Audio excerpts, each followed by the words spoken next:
that Absolutely. We love the deflection and the rationalization. But, so yeah, that those were starting to come around and, working this job and stuff. So like I got into this motorcycle accident where like it was completely illegal, wasn't supposed to be driving, didn't have a license.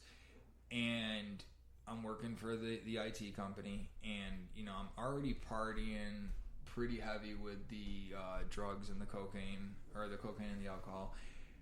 And so like I get in this accident, and they give me a 30-day prescription for like Oxycontin, like pure oxys too. Like looking back, I'm like, and they're like, take them while you're rehabbing, and at the end of 30 days you'll be all right. Well, at the end of 30 days it wasn't okay. Like, and at this point, like I did take it as recommended because like I wasn't into pills, and man, I remember like the first day or two after like that script ran out, like feeling like I had the flu. So like I think I remember calling into work. And then, like, just being, like, sick. I mean, sick. And one of my friends, one of my good friends came over and they're like, dude, you're not sick, man. Like, you're taking those pills and you're in withdrawal. I'm like, what's withdrawal, And, like, I had to look it up, So he's like, take this and you'll feel better. So, like, he gave me something. And I was like, wow, I feel amazing, And, like, that was like, forget Coke at this point, forget alcohol. Like I didn't need either one. Like I always needed the alcohol to kind of set up the Coke. I'd feel like kind of sketchy and wiry if I just was doing Coke all the time. So the alcohol was like the antidepressant to balance it out, But man, with this stuff, man, I just felt like amazing all the time. Like I remember like the first couple times, and again, I try not to get in the euphoric recall, but I think it's important to realize like how deceiving it can be, you know.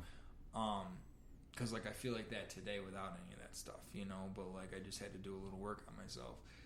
But man, and I remember like I'd be scratching so hard that I would literally like draw blood, like getting the itches from it. But yeah, it was a painkiller, a heavy opioid, Oxycontin. Right.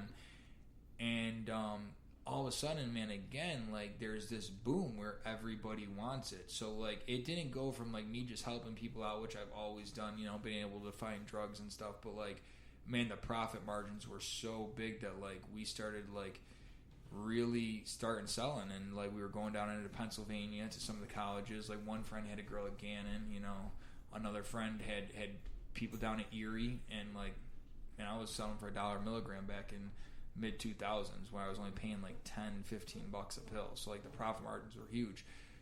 And like I don't know, that was always like the excitement behind it, like you're doing something wrong, or like more so for me, I think it was people. I had something people wanted. People I felt needed me, So like again, always those ulterior motives are like I'm important, Like I walk into a party and everyone stops what they're doing because they know that I got what they want, and that. I don't know. I always needed that to feel valid, I guess. Yeah. So now you're not only using, but you're starting to sell. And I guess I was wondering, what are some of the really crazy or hard hitting stories that you've seen? Because you've told me a couple of them, and they're intense to say the least. So like I know this much, when it got to the point where like I was just using the oxys recreationally, like people immediately saw the difference. Like I mean, like I've never taken steroids, but like people have told me that like they go into like this roid rage, and like I would fly off the handle. Like I remember getting into fights, and like I'm not really one to fight, but like at bars with bouncers, man, and like it was just craziness. And I remember like getting into a fight down in the city with like 30 kids one night, like just out of the ordinary stuff. And at this point, like associating with people that are carrying guns, therefore I want to carry guns to feel that level of security, or to like show you I'm just as bad as you and tough as you, like just ridiculous stuff. And I've been to spots before, and this was a little bit later on, but this one time always stuck out to me where like these people wanted to cop so bad, and like, man, I'd go right to people's houses. Like I didn't even care. Like I went out and got that money, and man, like they must have been toddlers, like 1 to 3 years old, and I literally remember them like I don't remember like what they did to tie up their hands, but I specifically remember them putting like the duct tape over their mouths and putting them in the closet so they weren't whining while they were getting high, you know, because I literally like gave them the pill and they couldn't even move. They had to like do it right there on the counter, and like, yeah, that sticks out to me big time. But like where I was at in life too, you know, like, I had some stuff happen with me and my family that, looking back, I think again there was something greater than myself trying to give me these signs and signals that I just needed to stop. And it's really hard for me to talk about this again because, like, again, even as an addict, I always have that fear of being judged or being stigmatized, but I've accepted it today, you know, and I'm okay with it. But so when I moved into this apartment at Alexander and Park and Alexander, I was living with a girl, and the realtor was set up where you had to sign on for either a year, 6 months, or a month-to-month lease. But regardless of what you signed, you were responsible for the remainder of it. So me and the girl only lasted a couple months. She moved out. I was making plenty of good money between the IT stuff and selling the pills on the side. And there was only 3 units. There was my unit on the first floor, which was a 2-bedroom. There was a 3-bedroom above me, and then I don't know what they call those single apartments, but like a loft or... Yeah, but they call them something else, and I just can't think of the name of them. But like where there's like just a bathroom and everything else is connected. Oh, like in the efficiency or... like I know what you're talking about. Yes, but yeah. But so these 2 girls move in above me, and like I remember like helping them move in because like the one girl, her and her boyfriend were doing all the work, and like I was helping them, you know, being a people pleaser, trying to be neighborly, whatever. And like I never saw the other roommate. And so, like, the weekend after they moved in, I was throwing parties anyway, but, like, I had a big party, and I was like, come on down, you know. So, like, the boyfriend, the girlfriend, and then the roommate all came down, and, like, the roommate was only there for, like, 3 minutes and then left. Like, just weird. Like, I did not get a good vibe from her at all. And then, like, let's fast forward, like, a month or so, and, like, me and the one roommate that I did have contact with, we were on the same work schedule, so we'd always smoke a cigarette in the morning on the porch. And I was like, where is your roommate? And she's like, oh, she's crazy, dude. Like, literally, she's crazy. We got into a fight, and I kicked her out. Never gave it another thought. Well, fast forward, like, another month, and I've got these two detectives knocking on the door of my apartment. And at this time, like, my drug use has picked up a little bit. I'm definitely selling. And, like, the detectives answer the door. And go figure, like, my parents are gone. They're, like, on vacation somewhere. I don't know if they were at the cottage or out of country. I don't know what they were doing, but, like, I've had very little police involvement at this point, like other than getting pulled over for some driving stuff, like I mentioned earlier on, or getting into fights. Like no heavy police involvement with anything that I've been doing. And so, like to keep to remember as much as I can about it, like she was like the detectives were like, well, we've got this story from this girl, and we want to get your side of it. And like I'm like, okay. They're like, can we come in? I'm like, well, can you tell me anything more about it? And they're like, yeah, she's crazy, and we just want your side of it. So I'm like, okay. I'm like, do I need an attorney or something? Like, well, not if you know, like how detectives probably are if you've never had any experience. But like, no, if you haven't done anything wrong, just let us, we just want to hear you talk. I was like, okay. So they come in and it immediately takes this different turn. Like, and I probably was, again, this is when I was doing the oxy. So like, even me, I was like, this is going in a different direction. I'm like, I want to talk to an attorney, or I want to wait till my parents get back, whatever. But like, the details of it were this. So like, the girls had signed a year lease, just like I had. They moved in, let's just say for timing's sake, they moved in July.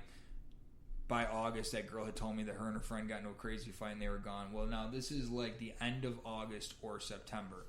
So the detectives pretty much tell me that this girl called the police and said that I had followed her to a party on Park Ave and had sexually assaulted her, right? Like assault in the third or whatever. I'm like, okay, when? Like, because I've been here all week. I was with my girlfriend, a new girlfriend at this point. They're like, no, this was a month ago. I'm like, so you're coming to me on August 4th saying that something happened July 4th. I'm getting the dates wrong, but like just to lay out the story for you. They're like, well, yeah. I'm like, okay. So I'm like, what? They're like, well, we need to take you down to the station, ask you some questions. I was like, I think I need an attorney, And I don't know if that was the wrong thing to say or they just got a weird vibe, but like she had also told them that I'd been selling oxys out of the apartment. So like I don't know if they were looking more at it from that, but like man, I remember like just all of that fear in my life coming back, because like regardless how many criminals say they didn't do it, like I really had nothing to do with this girl, you know. And luckily, like the people around me, my family knew that I've never been in that position, you know, female wise. I'm sorry if that sounds conceited, but like I've never had to force myself on anybody. So yeah, so like my parents are on vacation, and like for the next week, I don't know what to do. I've never had to get an attorney. It was always set up for me through the courts or through my family for like the DWIs. So like I just know that across the street, man, like they started like watching my house. Like they were watching me every move I made. So it made it very difficult to do deals, you know, like, and at this point I'm thinking it's like CSI, they got my phone bugged and everything. So I'm like doing nothing. And the next part really, like nothing came about, you know, like they'd found me here and there. And then like let's fast forward a week. So, and I haven't given them anything because like I haven't done anything wrong, and I don't want to incriminate myself, or maybe I'm thinking about what I see in movies. I don't know what to do.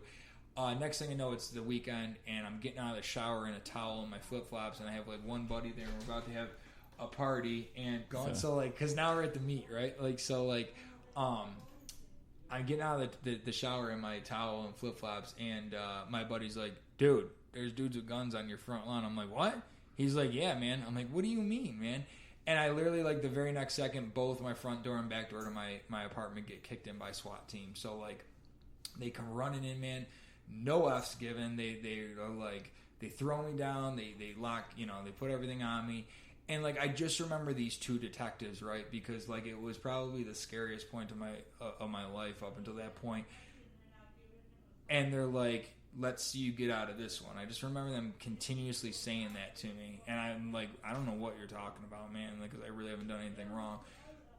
So they take me to jail, man. They throw me in jail. And, like, again, like, other than, like, the drug use and the drug deals at this point, which is not what they're mentioning, like, I haven't done what they're talking about. And, yeah, man, they threw me in jail. Like, Monroe County Jail is no joke, you know? Like, my first night in there, I specifically remember being in there with, like, this gorilla motherfucker, and he's just smashing his head against the wall, dude, butt naked, you know? Like, I was scared. And so, and they're not polite at all. Like, they're judging me right from the start, saying I did this. So, like, my parents, you know, thank God my friends are, like, trying to reach out to my parents, and, like, he's in trouble, blah, blah. So, like let's just fast forward through a little bit more comes to light. And what had happened is going back to those ironclad leases from Park Ave. I probably shouldn't mention the realty company, but like the realtor, if you couldn't pay for the year, you could sublease. If not, you owed them the money. Mm-hmm. So let's say that this arrest happened like August. July 6th, like a week after those two girls moved in, my lawyer was able to track down the realtor, and the one girl, or maybe both of them together, had gone in and said, look, this isn't working out. We can't live together. And the realtor was like, then go find someone to sublease your apartment. They clearly thought that saying I did this was a better way out because they got the restraining order. And they knew that I had been selling drugs, you know what I mean? Yep. But like they tended to go further and you know, do that defamation of character to a different degree. And it was really difficult because, again, the point I'm getting at is like my life was so chaotic with the drug use and the clubs and the selling and the job I was trying to maintain. So like when I got arrested August 4th and I had to remember what I did July 4th, like there was no way I'm going to backtrack a month, you know? Right. Luckily for me, I had been seeing a new girl, and I had picked her up in Buffalo that day with her friend, like 3 friends, like me, the girl. I don't know if it was her mother, but her mother was aware of it because she had come back from Virginia. And luckily, like, they had me on camera because, like, this girl had said I followed her to some freaking party on Park Avenue. And luckily, this girl that I was seeing and her friends stayed at my apartment that night. So not only did they have me from the airport footage, but I had 2 people that were with me. So literally, I would have had to have left them at 3 a.m., gone and done this, and then come back and been okay with everything. And, right. And we'd been up all night doing stuff anyway. So regardless, it was extremely scary, and it hung over my head and my family's head for years because I had a great defense attorney, but you know the way, and I don't know the legal system, but to some people out there it might make sense, but they switched it over to where the accuser would have to show up at court, and she had a certain amount of time to come into court and do that, which was like 3 or 4 years. So like I never had a chance to speak my side in court or to whoever it mattered, and maybe it didn't matter. Like it worked out okay. But like a part of me, again, always wanted to know why you chose me. You know, Right. Later finding out that they tried to get out of the lease, you know, made some sense. But like, why me?